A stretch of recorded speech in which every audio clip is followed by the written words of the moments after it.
Howdy people, so today I'm working on my APU.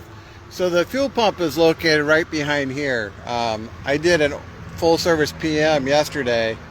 You can see right there is the fuel pump. What happened was the APU won't start. So this is a little electric fuel pump. You know, this is a fuel line right here. You can see it comes off of the fuel filter. Comes right into the fuel pump. There's a little fuel screen back here.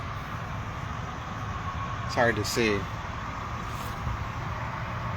Nice little tech project. There's a fuel screen right there. So generally speaking, not too terribly bad to change. Originally it comes with a part number 421762. Kind of a plastic part. Well, they've since upgraded it to this part, which I thought I had the wrong part. 424318. And I bought this part from Thermo-king dealer last summer, and I've been carrying it in my truck as a critical spare part. So when I went to change it this morning, I noticed that the parts were quite different, and it really made me stop what I was doing, because I'm like, well, I can't do anything because I don't have the right part number. See, that's what it looks like. See how this is metal? It's a $200 part. The part I'm replacing is plastic, and you can get it off Amazon for less than 50 bucks. But it does come with some different fittings. You know, it's not exactly the same part. It's an upgraded part. So this is the old fuel pump.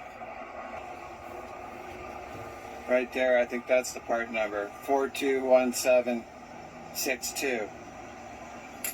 Change that with the $200 new and improved fuel pump, 424318. It does fit in there nice. You don't need to change brackets. This is at 9/16. That's a 7/16. You'll need that to crack the fuel lines. What I did was I undid these 4 screws first, and then there's 2 screws here. One is perpendicular and one is horizontal. And then I use a drip pan because I had a lot of fuel coming out, and I don't know where the isolation valve is, if there even is one. So then you just unscrew the fuel pump and the fuel strainer. It's a fuel strainer, counterclockwise, and it'll crack open another fuel line in the back. Then you install your new fuel pump, including the fuel strainer. Then use your 9/16 to 7/16, reconnect the fuel line in the back. I would recommend you, before you install these screws, install these 2 screws in back here. They're really hard to get to. It'd be easier with this not attached. Once you got those on, then attach these. I didn't have to cut the fuel line. What I did was I just pushed it back, created a little more slack in the line going up to the fuel filter.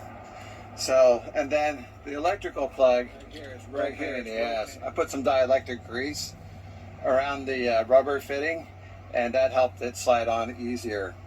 All right, guys, that's all I got. We'll fire it up and see how she runs. It's working. Sounds great. So I did a full PM, and then it wouldn't start because the old pump had failed.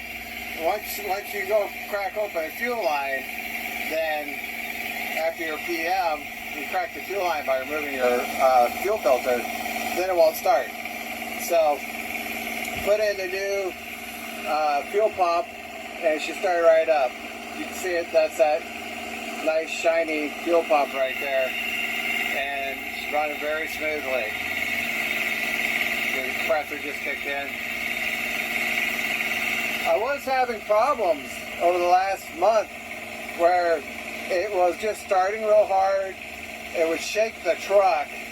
I thought it was a TA fuel, which probably is not the best fuel, but I think ultimately the root cause was the fuel pump all along.